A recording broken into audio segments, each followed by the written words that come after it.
Lord. मैं परमेश्वर को धन्यवाद देता हूं कि एक बार फिर प्रभु ने मुझे आपके बीच में आकर अ, अपने वचन की सेवकाई करने का अवसर दिया। और साथ में पास्टर सनी सर के लिए भी मैं धन्यवाद देता हूं कि उन्होंने भी मुझे ये अवसर दिया कि मैं आपके बीच में प्रभु का वचन को बांट सकूं, वचन की मनादी कर सकूं। और आप में से बहुत से कुछ लोगों को तो मैं जानता हूं, लेकिन कुछ लोगों को तो परिचित नहीं हूं। फिर भी हम सब मसीह में एक है, प्रभु के बच्चे हैं। Praise Lord. और सच में परमेश्वर हमारा अद्भुत है, हमको प्रेम करने वाला परमेश्वर है। इससे पहले कि हम वचन में जाएं, मैं कुछ सवाल आपके सामने रखूंगा, उसके बाद हम प्रभु के वचन को अ, मनन करेंगे। Praise Lord.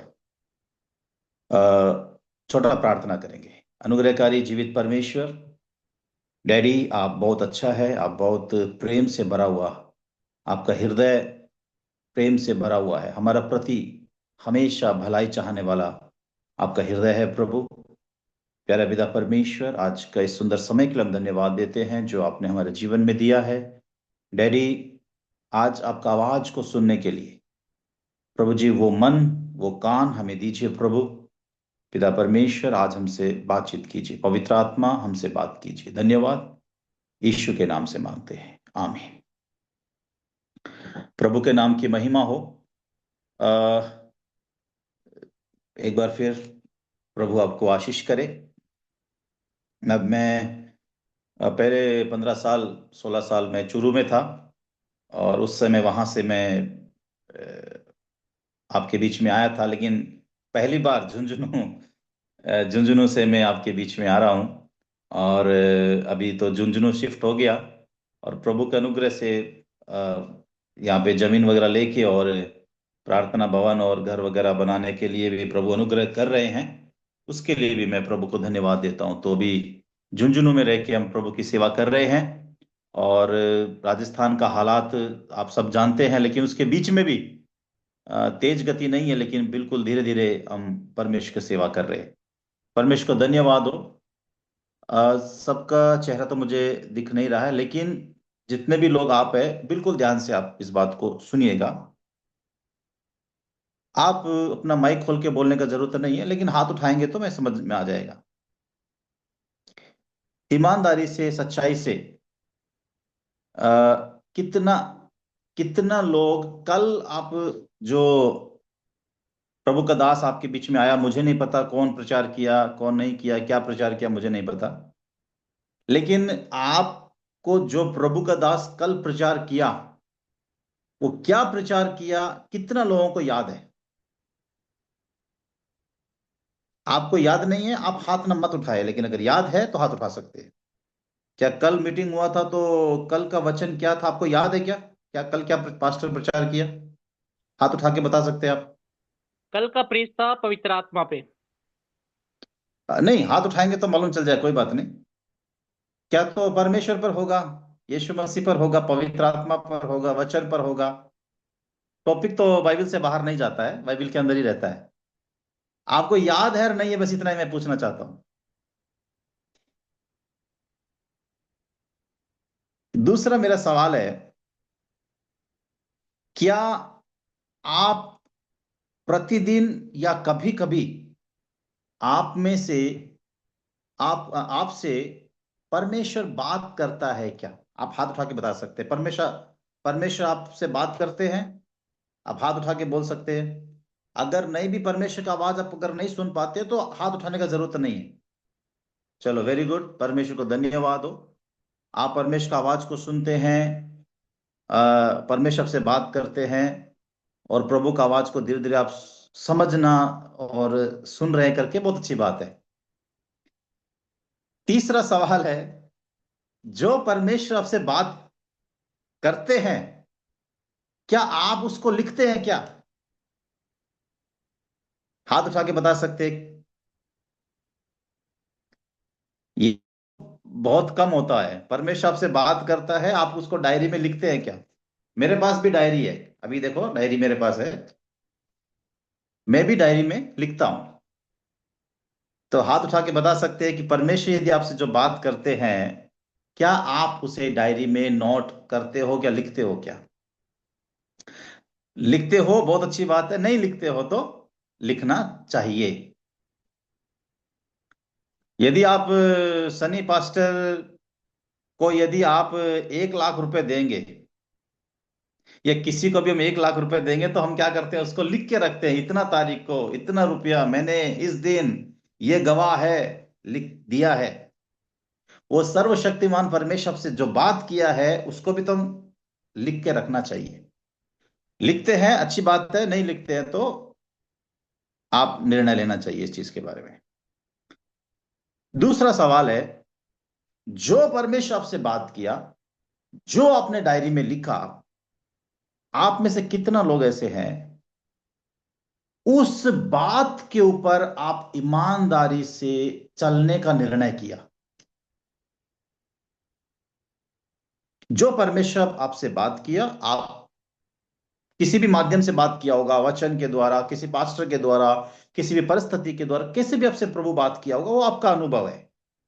आप यदि उसको लिखा है, फिर आप व्यक्तिगत तौर पर बैठकर सोचा होगा कि नहीं, मैं निर्णय लेता हूं कि प्रभु ने जो मुझसे बात किया है, मैं उसको उसको उसके प्रति मैं वफादार रहूंगा, उसके उसके प्रति मैं आज्ञा पालन करूंगा।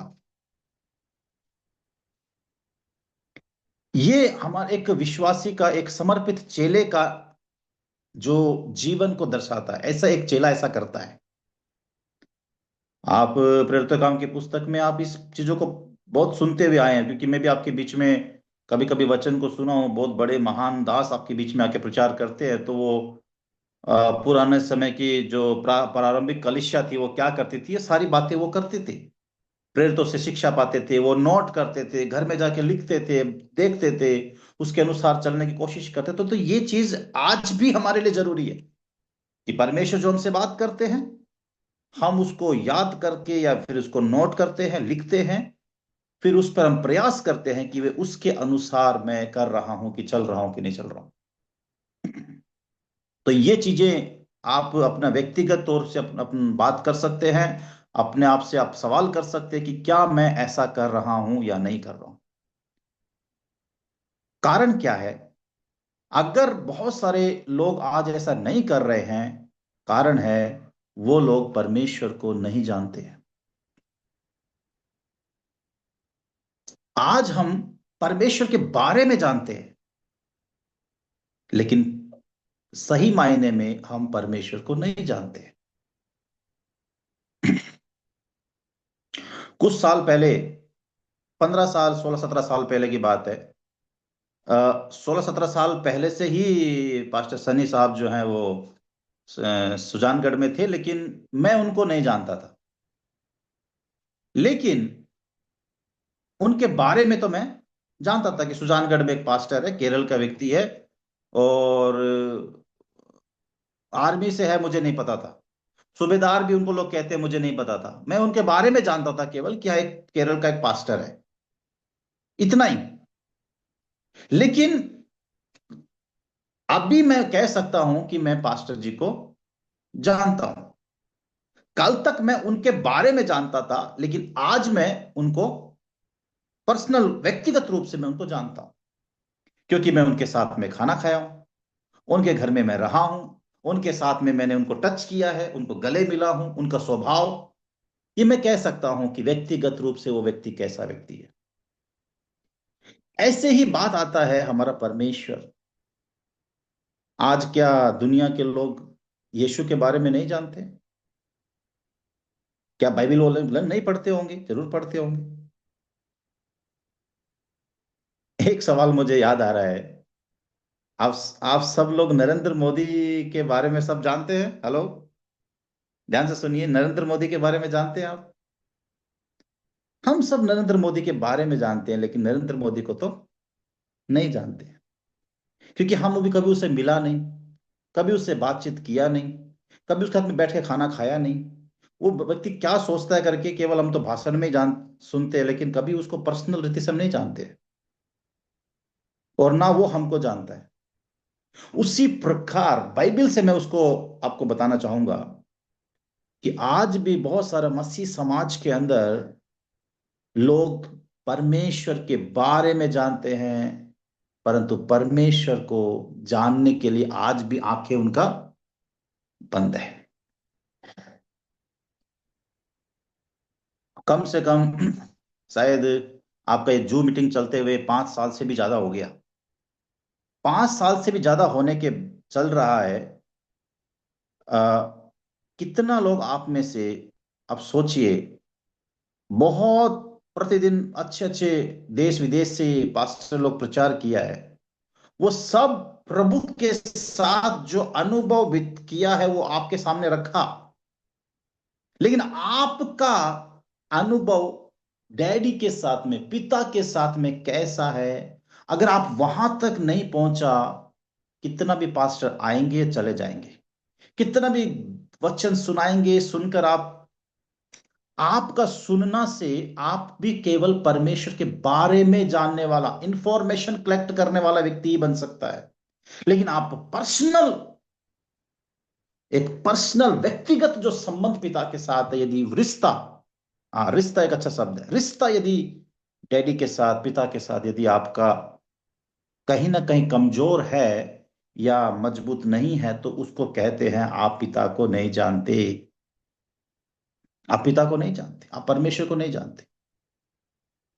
क्योंकि ये बात मैं नहीं कह रहा हूं, स्वयं परमेश्वर कह रहा है। ये हम वचन में देख सकते हैं। आप यशाया की पुस्तक पहला अध्याय, यशाया की पुस्तक उसका पहला अध्याय है, उसका 3 वचन में इस प्रकार लिखा हुआ है, बैल तो अपने मालिक को और गधा अपने स्वामी की चरनी को पहचानता है। बैल तो अपने मालिक को और गधा अपने स्वामी की चरनी को पहचानता है, परंतु इज़राइल मुझे नहीं जानता, मेरी प्रजा विचार नहीं करती। और ऐसे प्रमाण बाइबल में बहुत जगह है, जो पिता का हृदय से निकला हुआ एक एक दर्द भरा ये शब्द है। ऊपर 2 वचन में कहता है परमेश्वर, हे स्वर्ग तू सुन, हे पृथ्वी कान लगा। ये पिता का हृदय का वेदना है आज कलीसिया के प्रति, एक विश्वासी के प्रति, कि हे स्वर्ग तू सुन, हे पृथ्वी कान लगा। क्योंकि यहोवा कहता है, मैंने बाल बच्चों का पालन पोषण किया और उनको बढ़ाया भी, परंतु उन्होंने मुझसे बलवा किया। 3 वचन कहता है, बैल तो अपने मालिक को और गधा अपने स्वामी की चरनी को पहचानता है, परंतु इज़राइल मुझे नहीं जानता। क्या कारण है? हम सब परमेश्वर के बारे में जानते हैं, यीशु के बारे में जानते हैं, पवित्र आत्मा के बारे में जानते हैं, उनका ज्ञान है। थियोलॉजिकल सबके पास ज्ञान रहेगा, थियोलॉजिकल स्टडी सबके पास रहेगा, धर्म विज्ञान का ज्ञान सबके पास रहेगा। लेकिन धर्म विज्ञान का, आपको मैं बताना चाहता हूं, यीशु मसीह का थियोलॉजी कहां से आया? यीशु मसीह से बढ़कर कौन थियोलॉजी थियोलॉजी जान सकता है? यीशु मसीह से बढ़कर कौन धर्म विज्ञान जान सकता है? यीशु मसीह का जो थियोलॉजी था, वो पिता से, रिश्ते से आता है। रिश्ता, पिता के साथ उसका रिश्ता था। थियोलॉजी ज्ञान नहीं है, बाइबल का धर्म सिद्धांत ज्ञान नहीं है, धर्म का ज्ञान नहीं है, परंतु थियोलॉजी एक रिश्ता है। एक रिश्ता प्रकट करता है, जिसको हम अनुभव के साथ में उसको क्या कर सकते हैं? प्रभु यीशु मसीह उसको प्रकट करता है और उसको हम अनुभव में प्रकट कर होता है वो चीजें। तो इसलिए मैं आपको बताना चाहता हूं, प्रभु परमेश्वर खुद यहां पर कहते हैं कि इज़राइल मुझे नहीं जानता। तो आज हम लोग आत्मिक इज़राइली, हम मसीह समाज, आज मसीह समाज में आज पिता को, परमेश्वर को जानने वाले बहुत कम है। अभी राजस्थान के अंदर जो हालात है, एक ऐसा समय चल रहा है जिसमें पिता के बारे में जानने वाले लोग तुरंत छोड़कर भाग जाएंगे, लेकिन जिसका रिश्ता परमेश्वर के साथ में मजबूत है, वो विश्वास में, प्रार्थना में, सारी बातों में टिका रहेगा। एक वचन और आप पढ़ सकते हैं, यर्मिया की पुस्तक 4 अध्याय, यर्मिया 4 का 22। अगर किसी को निकलता है तो पढ़ सकते हैं। यिर्मयाह उसका 4 अध्याय उसका 22 वचन। 22 वचन में लिखा है, क्योंकि मेरी प्रजा मूढ़ है, वे मुझे नहीं जानते, वे मुझे नहीं जानते। मैं आपको बताना चाहता हूं, परमेश्वर के बारे में जानना काफी नहीं, परमेश्वर को जानना। लेकिन परमेश्वर खुद यह कह रहा है, वे मुझे नहीं जानते। यदि आप यिर्मयाह वापस 9 अध्याय और उसका 3 3 वचन में, उसमें भी लिखा हुआ है। उसमें क्या लिखा है? यिर्मयाह 9 का 3 में क्या लिखा है? अपनी लास्ट, उसका लास्ट पार्ट में लिखा है, उसको हम पढ़ेंगे। अपनी अपनी जीभ को वे धनुष के समान झूठ बोलने के लिए तैयार करते हैं, और देश में बलवंत तो हो गए, परंतु सच्चाई के लिए नहीं। वे बुराई पर बुराई बढ़ाते जाते हैं, और वे मुझको जानते ही नहीं। यहोवा की यही वाणी है। आपका बाइबल में आप देख सकते हो, यिर्मयाह 9 का 3 में, वे मुझको जानते ही नहीं, यहोवा की यह वाणी है। हम यीशु मसीह के पास आएंगे, यीशु मसीह कैसे पिता को प्रकट करता है। उसके बाद होशे की पुस्तक में आप देख सकते हैं, 4 अध्याय 6 वचन। होशे की पुस्तक 4 अध्याय 6 वचन में अगर हम पढ़ेंगे तो वहां पर भी सबको वचन याद होगा ये तो, कि मेरे ज्ञान के ना होने से क्या हो गई है। ये परमेश्वर के लोग हैं, ये परमेश्वर के खुद के लोग हैं, जो बिना परमेश्वर को जाने क्या हो रहे हैं, नाश हो रहे हैं। परमेश्वर के विषय का ज्ञान उनको नहीं, परमेश्वर क्या है, कौन है परमेश्वर, उसको कभी अनुभव से जाना नहीं है। आज मसीह समाज में जो लोग उद्धार पाकर मसीह समाज में जुड़े हैं, या यीशु मसीह को ग्रहण किया है, आज बड़े दुख की बात दिख लगता है जब उनके बीच में हम जब जाते हैं, देखते हैं तो, कि वो केवल मसीह के बारे में सुन के, ठीक है, पास्टर से प्रार्थना करवाया और प्रभु ने चमत्कार किया, बड़ी गवाहियां भी उनके जीवन में होती हैं, लेकिन वो सही मायने में परमेश्वर को पहचान नहीं पाते हैं। मसीह की पहचान में एक होने के लिए मसीह ने प्रार्थना की।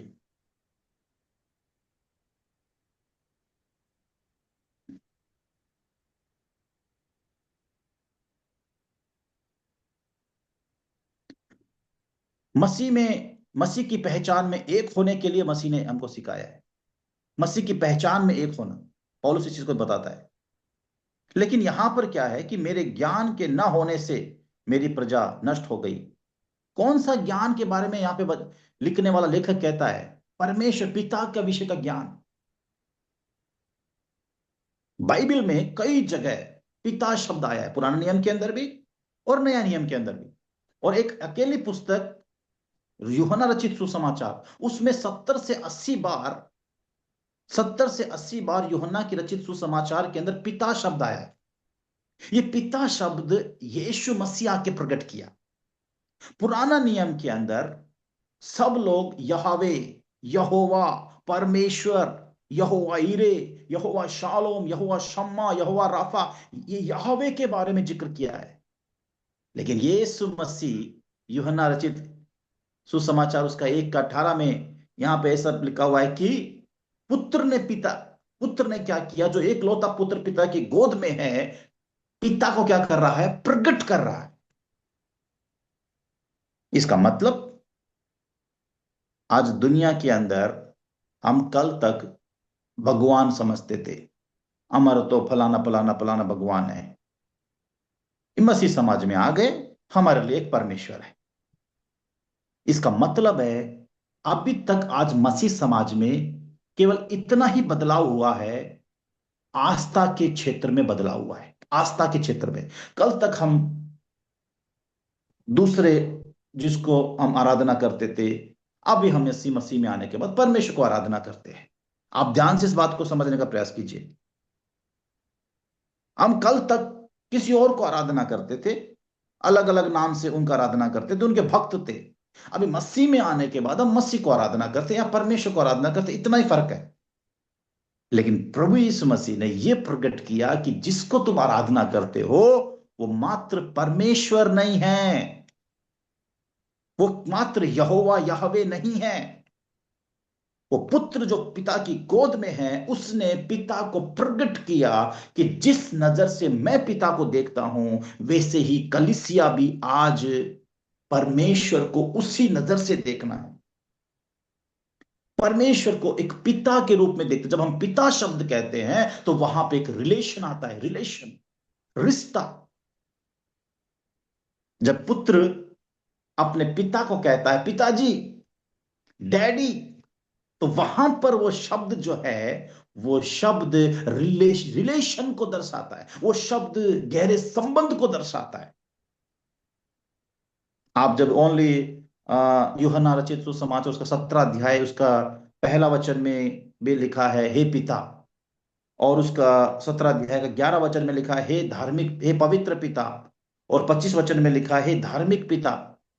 ऐसे ये यूहन्ना रचित सुसमाचार में बहुत जगह पिता पिता शब्द लिखा है। वो यीशु मसीह क्यों परमेश्वर को पिता कह रहा है, ये इसका हिस्ट्री के बारे में मैं जानना चाहता नहीं हूं, क्योंकि उस समय पिता कहने से लोग पत्थर मारते थे, निंदा कर रहा है करके ऐसे सब बातें होती थी उस समय। वो लोग उस समय चिढ़ते थे कि ये यीशु मसीह जो है ना, मरियम का बेटा, ये उस यहोवे परमेश्वर को पिता कह रहा है, ये तो निंदा कर रहा है करके वो सारी बातें।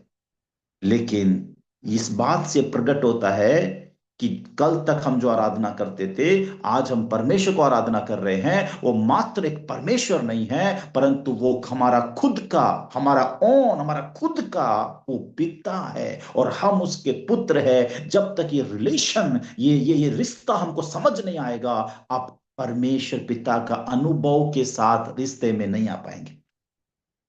ये रिश्ता, सही मायने में रिश्ता बिना जाने हम आराधना कर रहे हैं, कलीसिया आराधना कर रही है। मेरा कहने का मतलब है, हम, क्या आप पिता को जानते हैं क्या? मेरा समझाने का मतलब ये है, मैं कहने का मतलब ये, क्या आप पिता को जानते हैं? क्या कलीसिया पिता को जानती है? क्या उस परमेश्वर को किस रूप में आज कलीसिया परमेश्वर को किस रूप में देख रही है? किस रूप में देख रही है? नजरिया, हमारा नजरिया क्या है?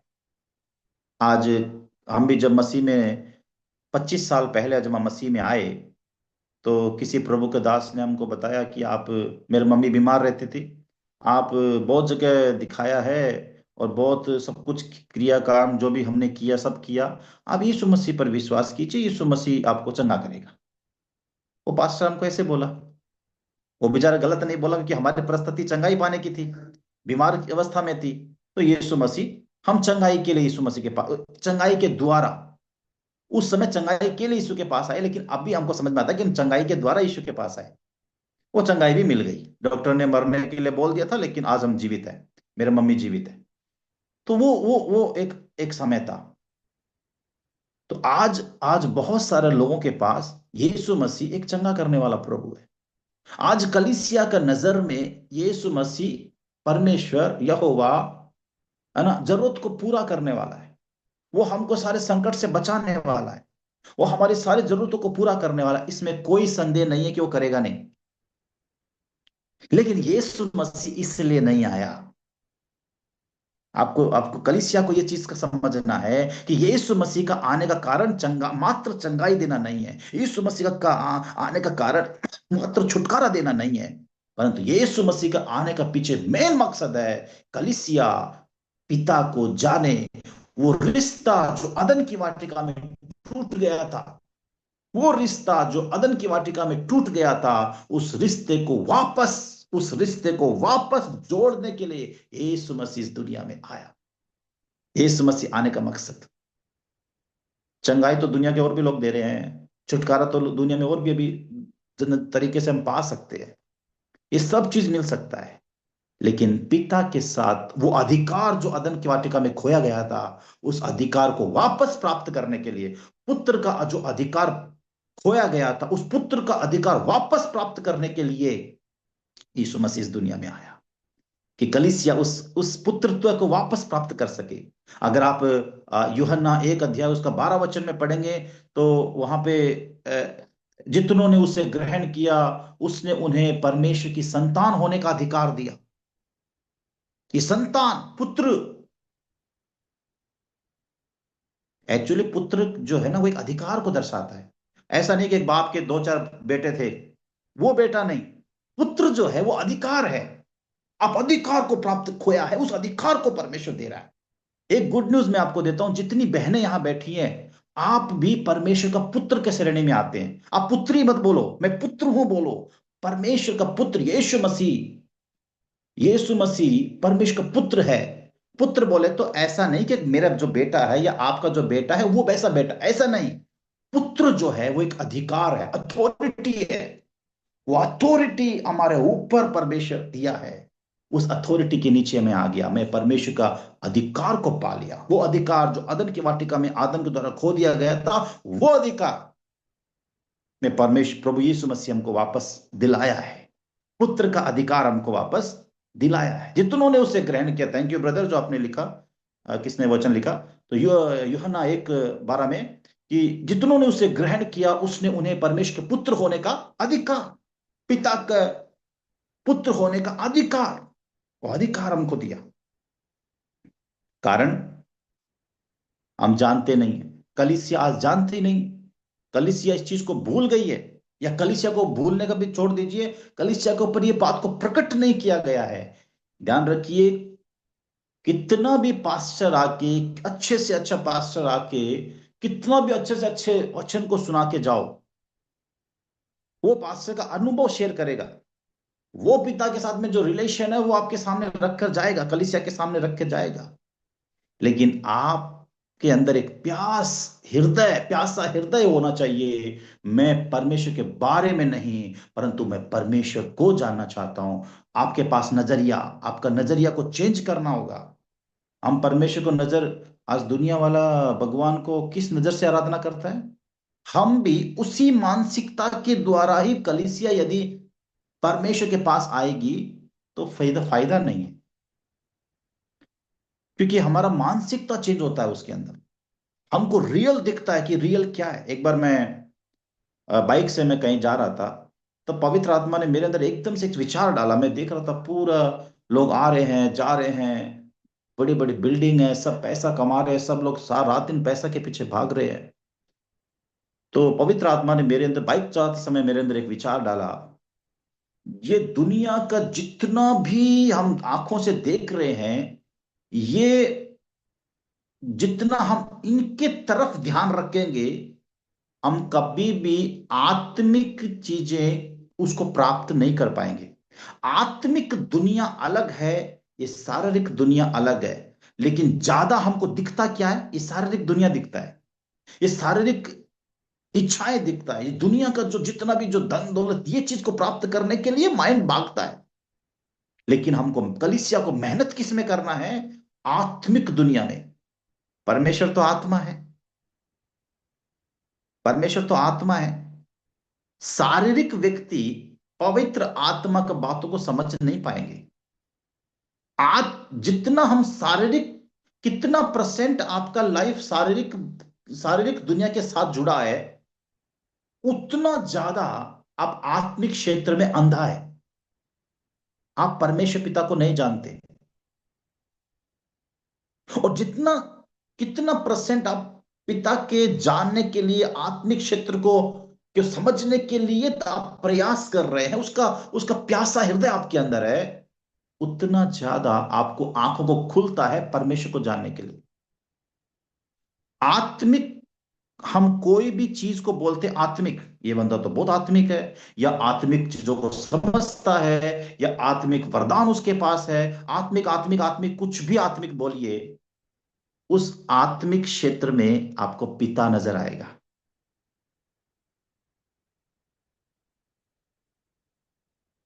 आत्मिक वरदान ले लो, आत्मिक जीवन ले लो, आत्मिक वचन का प्रकाशन ले लो, कुछ भी अगर आत्मिकता की बातें अगर आपको समझ में आती हैं, तो उसके अंदर आपको सामने पिता नजर आता है। पता नहीं कितने लोग आप में से इस बात को समझ पा रहे हैं। मैं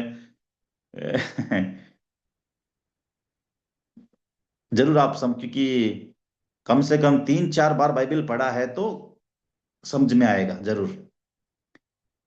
या यीशु मसीह का नजरिया हमको चाहिए। आज कलीसिया को यीशु मसीह का सोच, यीशु मसीह का दृष्टिकोण, यीशु मसीह का नजरिया इस चीज के प्रति कलीसिया का प्यासा हृदय चाहिए। और मैं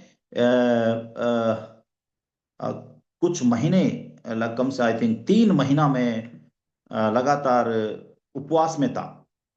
और मेरे को एक ही, मैंने बोला, मैंने कोई भी मांग परमेश्वर के सामने रखा नहीं, एक ही मांग, डैडी आपका हृदय में क्या चल रहा है, आपका पिता आपका हृदय में क्या चलता है, आप क्या सोचते हैं, आपका सोचने का तरीका क्या है, आप क्या विचार करते हैं, मैं वो जानना चाहता हूं। ये मेरा सवाल था प्रभु के साथ में, इसलिए मैं उपवास उपवास किया था।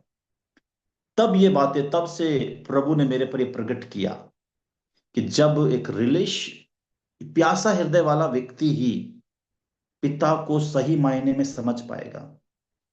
कितना भी पास्टर प्रचार करो, कितना भी थियोलॉजिकल ज्ञान ले लीजिए आप, लेकिन अगर आप प्यासा हृदय नहीं है, क्योंकि ये बाइबल बाइबल प्रमाण करती है इस बात के बारे में कि यहोवा की आंखें पृथ्वी पर घूम रही हैं, उस व्यक्ति को ढूंढती है जो पिता के प्रति प्यासा हृदय रखता है।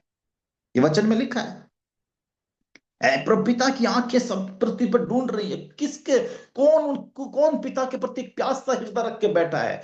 पिता अपने आप को उस पर प्रकट करता है। अभी आप तो वचन तो सब सुन रहे, कितना लोग सुन रहे हैं इसमें? 50 लोग, 50 लोग हैं। अब 50 लोग वचन सुन रहे हैं, लेकिन 50 लोग नहीं है, 50 प्रकार के मानसिकता के लोग बैठे हैं यहाँ। लेकिन 50 लोग मेरा बात को अलग अलग नजरिए से ले सकते हैं, वचन को मैं जो बोल रहा हूं अलग अलग तरीके से आप सोच सकते हैं। लेकिन हमारे पास एक ही व्यक्ति है, यीशु मसीह। हम जब यीशु मसीह से ये कहेंगे, आपका जो पिता के प्रति जो मानसिकता है, सोच है, मुझे वैसा सोच चाहिए। क्या क्या सोचता है पर यीशु मसीह पिता के बारे में? यीशु मसीह का सोच क्या है? क्योंकि आप यशाया पहला अध्याय उसका 3 वचन में क्या पढ़ा? मेरी प्रजा विचार नहीं करती। आप विचार करें, आप मनन करें, सोचें उस पिता के प्रति। जब हम सोचते हैं उसके पास बैठकर, पिछले कुछ कुछ सालों से मेरा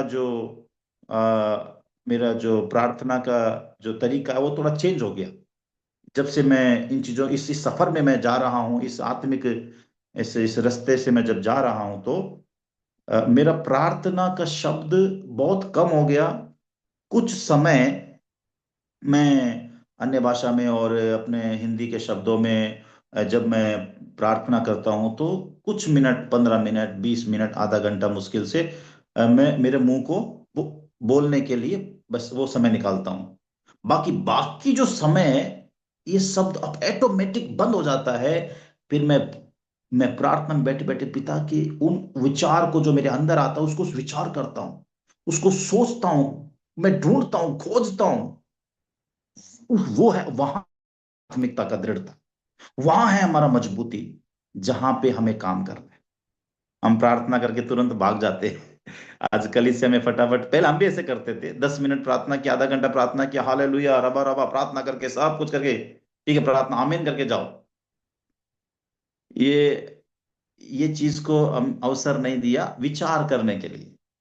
अभी आप बोल दिया, परमेश्वर भी तो कुछ बोलना चाहते हैं ना, उसको सुनने के लिए वहां है हमारा आत्मिकता, हमारा आत्मिक बढ़ोतरी, हमारे आत्मिक दृढ़ता। आपने 1 मिनट से लेके आधा घंटा तक जो बड़ बड़ बड़ बड़ बड़ बड़ बड़ करके प्रार्थना कर दिया है, वहां नहीं है।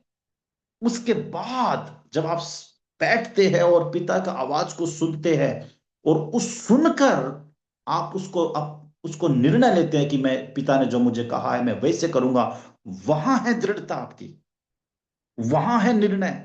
वो जो निर्णय लेते हैं आप, जो पिता जो आपको कहता है, परमेश्वर का आवाज को जो सुनते हैं और फिर जो आप निर्णय लेते हैं कि मैं ऐसा करूंगा, वो है आपका आत्मिक बढ़ोतरी, वो है रियल में आपका आत्मिक आशीष। वो है, उस चीज से शैतान घबराता है, उस चीज से शैतान आपको छोड़कर जाता है, उस चीज से आपके बंधन टूटते हैं। वो क्षेत्र होता है। तो उसमें से कलीसिया कितना कर रही है, या आप लोग कितना कर रहे हैं मुझे नहीं पता, लेकिन इस चीज को जरूर आप मतलब जो है उसको हम समझना है। प्रभु का धन्यवाद हो। एक वचन और मैं आपके सामने रखना चाहता हूं। तो हमने देखा कि होशे की पुस्तक उसका 6 का 4 में, 4 अध्याय उसका 6 वचन में देखा कि मेरी ज्ञान के न होने से या पिता के बारे में ना जानने से क्या हो रहा है कि प्रजा नष्ट हो रही है, मतलब परमेश्वर के लोग नष्ट हो रहे हैं। नष्ट होने का मतलब क्या है? नष्ट होने का मतलब परमेश्वर को ना जानना ही। उसके बाद क्या है? परमेश्वर को ना जानना, उससे बढ़कर क्या? क्या नष्ट होना होगा? कुछ लोग समझते हैं नरक में नष्ट होगा। अभी तो 80 साल 100 साल लोग जिंदा रहेंगे, तब तक क्या करेंगे? आज कल तक मैं 25 साल तक प्रभु को नहीं जानता था, लेकिन 25 साल तक मेरा जो उम्र था वो नष्ट में ही बिताया है। वो जीवन नष्ट था, पिता को ना जानना। आज आज कलीसिया के लोग कलीसिया में होते हुए भी नष्ट हैं। Thank you brother. मेरा मेरा नाम राशि है क्या यहाँ पे, pastor Sandeep? Okay, very good. आप सोचिए, भाई बहन आप जो भी आप सोचिए, कलीसिया में भी आज कलीसिया के लोग या परमेश्वर के लोग कलीसिया में होते हुए भी अंधे हैं। आप समझ पा रहे हैं? कलीसिया के लोग कलीसिया में रहते हुए अंधे हैं। विश्वासी मसीह समाज के पास आज बाइबल होते हुए भी अंधे हैं। कलीसिया में आकर हालेलुया स्तुति महिमा आराधना करने वाला, चिल्ला चिल्ला कर आराधना करने वाले लोग भी अंधे हैं। कारण वो परमेश्वर के बारे में जानते हैं, परमेश्वर को नहीं जानते हैं। कितना प्रचार सुना होगा, कितना मेहनत करके, कितना पैसा खर्चा करके दुनिया भर से, देश विदेशों से पास्टर आके प्रचार करते हैं। कारण हम एक कान से सुनते हैं, दूसरे कान से। कितना लोग हैं मुझे पता नहीं कि उनके हाथ में डायरी और पेन होगा। प्रारंभिक कलीसिया ऐसा करती थी, लिखती थी जो बोला है और बाइबल में ढूंढती थी कि वो जो बोल के गया है वो सही है क्या। आप यदि पेन और डायरी लेके लिख भी लिया है तो आखिरी काम क्या है? आपने मैंने मैंने यहां पे कम से कम आधा पेज भर लिया है इसको। आपने भी लिख के लिख लिया, परमेश्वर जो बोला आपने लिख लिया, पास्टर ने बोला आपने लिख लिया, प्रभु ने अपने जो बात किया आपने लिख लिया। लेकिन ये लिखा हुआ हम लाइन खींच देते ये खत्म हो गया। ये काम आखिरी काम नहीं है। आखिरी काम होता है नीचे निर्णय। क्या लिखा हुआ के ऊपर आपका निर्णय क्या है? आप जो निर्णय लेकर और फिर उसके अनुसार जीते हैं, वहां वो पूर्ण होता है।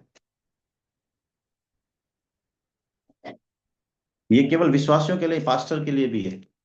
हम भी मीटिंग में जाते हैं, प्रचार करते हैं, प्रचार सुनते हैं, सारा काम लिखते हैं, लेकिन वहां काम नहीं। जब आप निर्णय लेते हो किस चीज का कि नहीं, जो प्रभु ने मुझसे बात किया है मैं उसके उस चीज पे खरा उतरूंगा, मैं निर्णय लेता हूं कि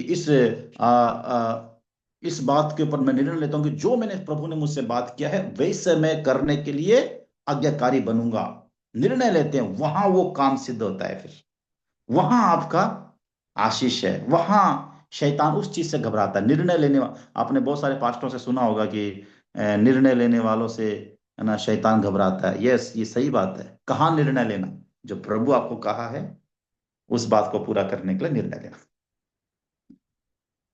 यशाया यशाया की अगर अ, एक वचन पढ़ेंगे यशाया से पहले हम पहला कुरिन्थियों, कोई आप निकाल कर पहला कुरिन्थियों दूसरा अध्याय 6 से 8 तक कोई पढ़ दीजिए। पहला कुरिन्थियों की पुस्तक उसका दूसरा अध्याय 6 से लेके 8 तक।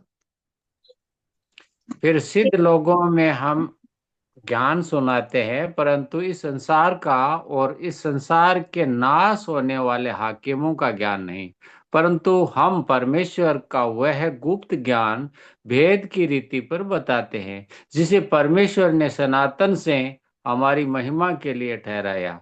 इससे इस संसार के हाकिमों से किसी ने नहीं जाना, क्योंकि यदि जानते तो तेजोमय प्रभु को क्रूस पर नहीं चढ़ाते।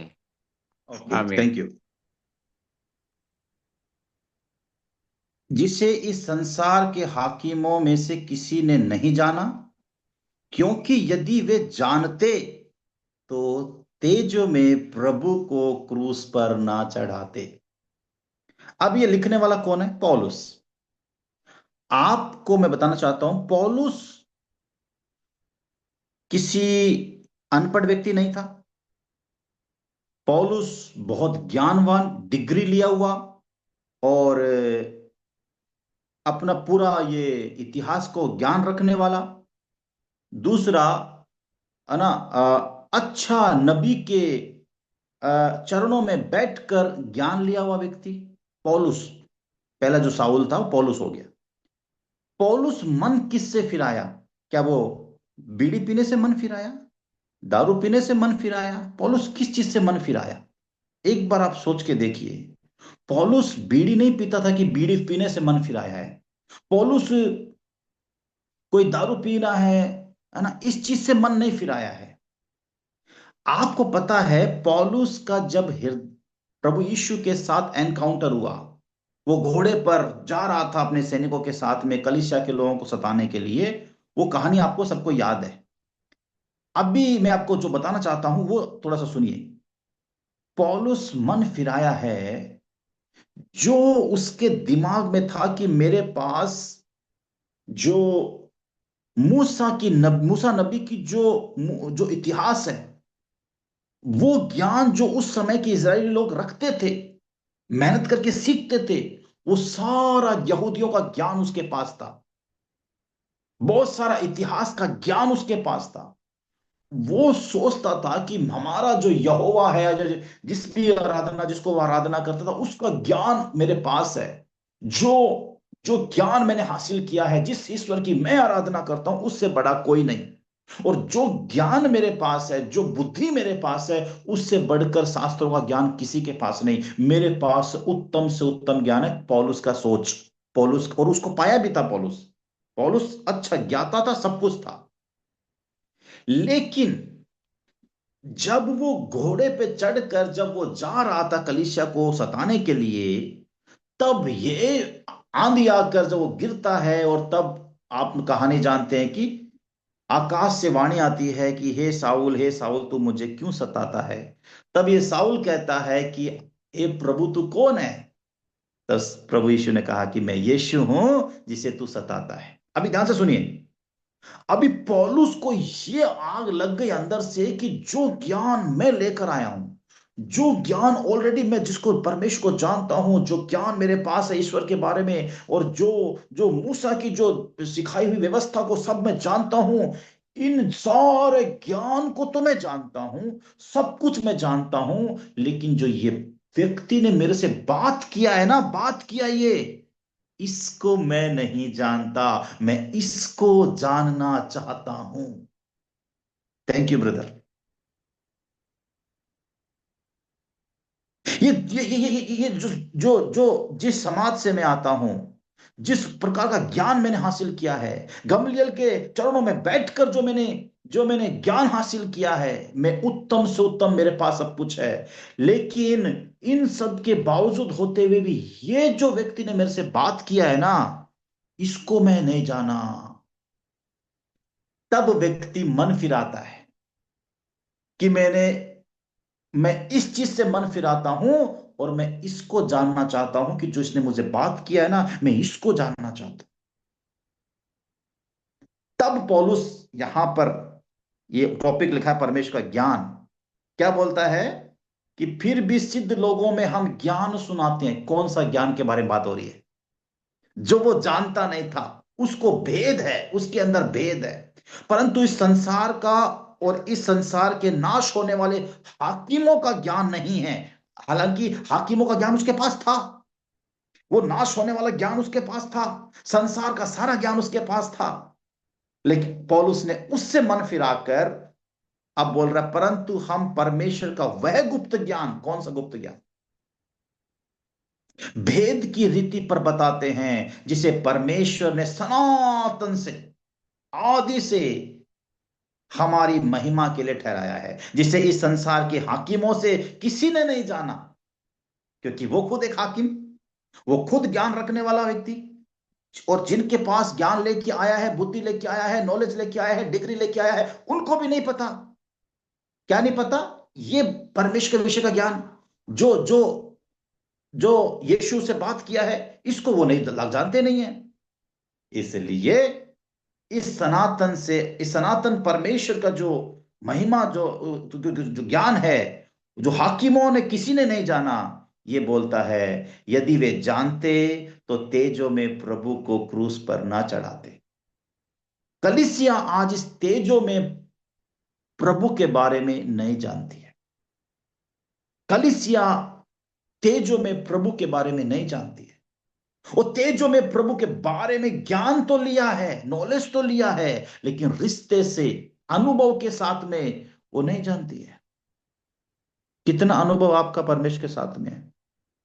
व्यक्तिगत अनुभव कितना आपके साथ में है? पता नहीं कितना लोग मेरी बात को समझ पाया, नहीं समझ पाया, लेकिन मैं आपको बताना चाहता हूं, यूहन्ना 1 अध्याय उसका 18 वचन में, कि पुत्र ने पिता को प्रकट किया। यीशु मसीह जो है, वो यीशु मसीह का नजरिया क्या है, जिसको तुम पुराने नियम में यहोवे कह रहे हो, यहोवा ईरे कह रहे हो, तुम एल सडाई कह रहे हो, एबिनेजर कह रहे हो, वो मेरा डैडी है।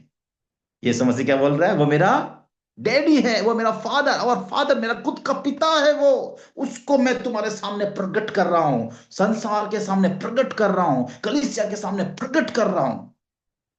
हेलो, हम यीशु मसीह का नजरिया से पिता को देखना है। हम यीशु मसीह का नजर से यदि पिता को देखेंगे तो हमारा रिश्ता मजबूत होगा पिता के साथ।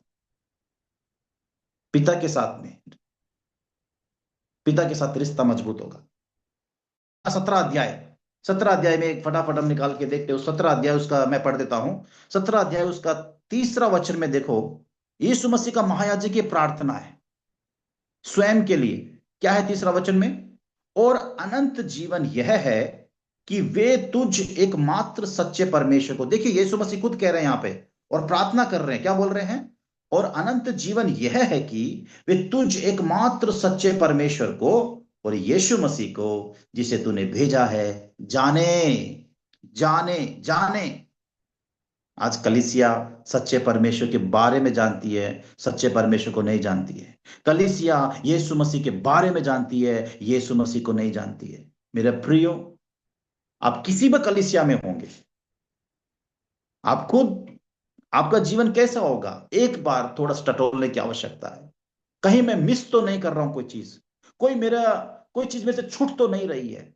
आप इस यात्रा के अंदर, इस आत्मिक जीवन, आत्मिक सफर के अंदर आपका रिश्ता कहां तक पहुंचा है, आपका रिलेशन कहां तक पहुंचा है? 17 अध्याय यूहन्ना रचित सुसमाचार, 17 अध्याय उसका 3 वचन, यीशु मसीह का, यीशु मसीह का प्रार्थना है। और इसी वचन, इसी में लिखा हुआ है 20 में भी और 21 से, जैसे मैं पिता में और पिता मुझ में, वैसे ही कलीसिया भी क्या हो जाए, हम में एक हो जाए। ये यीशु मसीह का आने का मकसद है। हे पिता, जैसे आप मुझ में हैं और मैं आप में हूं, वैसे ही ये लोग कौन लोग? कलीसिया, आप और हम, कलीसिया, हमारे अंदर एक हो जाए, एक हो जाए। उदाहरण के तौर पे, आदम के पाप करने से पहले आदम हवा, ये जो प्रार्थना हुई है ना यहां पे विश्वासियों के लिए, 20 अध्याय 21 में और 22 में हम जब पढ़ेंगे वहां पे, तो कि जैसे आप पिता मुझ में और मैं आप में हूं, होने दे कि ये भी हमारे अंदर हो जाए, एक हो जाए। आदम के पाप करने से पहले, आदम के गिरने से, पाप में गिरने से पहले, आदम पिता में एक था। आदम हवा पिता के साथ एक थे, उसकी महिमा में थे, उसके जैसे थे। एक गुड न्यूज मैं आपको देता हूं, आप में से हमने किसी ने यीशु, आदम को नहीं देखा। आदम कैसा था जब वो पाप नहीं किया था, तो वो कैसा था? मैं बताना चाहता हूं, आप यीशु को देख लो, आदम वैसा था। आप यीशु को देखिए, आदम वैसा था। आज यीशु को हम जो देख रहे हैं, यीशु चाहता, परमेश्वर चाहता है, पिता ये चाहता है यीशु मसीह जैसे है वैसे ही मैं आपको देखता हूं। पिता का हृदय कैसा है? जैसे जिस नजर से पिता बोलता है, जो मेरा नजर तेरे यीशु को मैं देखता हूं, मेरे बेटे को मैं देखता हूं, वैसे ही मैं तुझको भी देखता हूं। मेरा समय समाप्त हो रहा है, इसलिए अगर आप निर्गमन की पुस्तक 4:4-22 में पढ़ने का जरूरत नहीं है। आप सुनिए, निर्गमन 4:22 में यदि हम पढ़ेंगे तो वहां पर भी इज़राइल मेरा पुत्र है करके कहा है। पुत्र अधिकार। यदि हम यिर्मयाह 3:4 में पढ़ते तो वहां पे लिखा है, हे मेरे पिता। पिता शब्द आया है। मैं क्यों बोल रहा हूं ये पिता शब्द?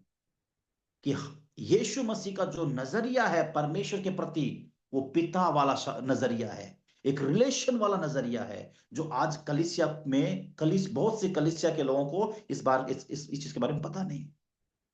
मत्ती की पुस्तक 6:9 में भी प्रार्थना किया गया है, और क्या शब्द कहा गया? हे हमारे पिता। पिता शब्द आया है। यूहन्ना 17:1 में भी हमने देखा कि हे पिता शब्द आया। यूहन्ना 17:1 में भी हे पिता, और उसका 11 वचन में भी है ना, हे पवित्र पिता।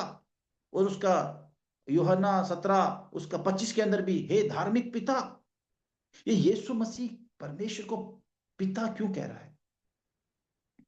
रिलेशनशिप, यीशु मसीह का नजरिया, यीशु मसीह का दृष्टिकोण। कलीसिया मसीह की पहचान में बढ़ना है। जो पहचान उसने अदन की वाटिका में खोया है, उस कलीसिया को मसीह की पहचान के अंदर ही, मसीह का सोच, मसीह का स्वभाव उसके अंदर बढ़ते हुए ही कलीसिया है ना क्या बन सकती है? पिता तक पहुंच सकती है, सर्वसिद्ध बन सकती है। कलीसिया सर्वसिद्ध कब बनती है? जब मसीह का पहचान में एक होती है। आज हम मसीह का पहचान को प्राप्त करना है मेरे प्रियो। कलीसिया को पता नहीं कि मसीह का पहचान क्या है। कलीसिया को पता होना है। और ये कलीसिया को मैं जो बार बार बोल रहा हूं, ये कलीसिया विश्वासियों का झुंड। और आज का समय जो चल रहा है, तो कलीसिया आप है। मैं परमेश्वर का कलीसिया हूं, मैं पिता का कलीसिया हूं। आप खुद, आपके देह पवित्र आत्मा का मंदिर है, आप कलीसिया है, और इस कलीसिया पवित्र आत्मा का मंदिर है। Praise the Lord. तो इन्हीं वचनों के साथ प्रभु आपको आशीष करे। हम मसीह के बारे में ही नहीं, परंतु मसीह को, पिता को व्यक्तिगत रूप से अनुभव के साथ में हम जाने। आइए हम छोटा प्रार्थना करके समाप्त करें। अनुग्रहकारी जीवित परमेश्वर, हम प्रार्थना करते हैं पिता, आप एक अच्छा डैडी है प्रभु। हमारा आपके साथ एक व्यक्तिगत संबंध, घनिष्ठ संबंध, हमको वो नजरिया दे प्रभु जो यीशु मसीह का है। यीशु मसीह यीशु मसीह का जो सोच है आपके प्रति, यीशु मसीह का जो नजरिया है आपके प्रति, वो नजरिया को हम प्राप्त करना चाहते हैं। डैडी हमारे ऊपर अनुग्रह कर, पवित्र आत्मा हमारी सहायता कर। इस आज मीटिंग में बैठा हुआ हर एक बहन भाई उस नजर को प्राप्त करने पाए, उस सोच को, उस नजरिए को प्राप्त करने पाए, जो इस पृथ्वी पर यीशु मसीह जिस दृष्टिकोण से जिया है, उस दृष्टिकोण से हम जीने पाए। प्रभु हम धन्यवाद देते हैं, मेरे मुंह से निकले हुआ एक एक शब्द आपका महिमा होने पाए। ऐसा कोई शब्द जो आपकी ओर से नहीं है प्रभु, उसे हम निरस्त करते प्रभु, परंतु हर एक शब्द मैं आपके हाथों में देता हूं। धन्यवाद। सबको आशीष होने दीजिए, यीशु के नाम से मांगते हैं, आमीन आमीन।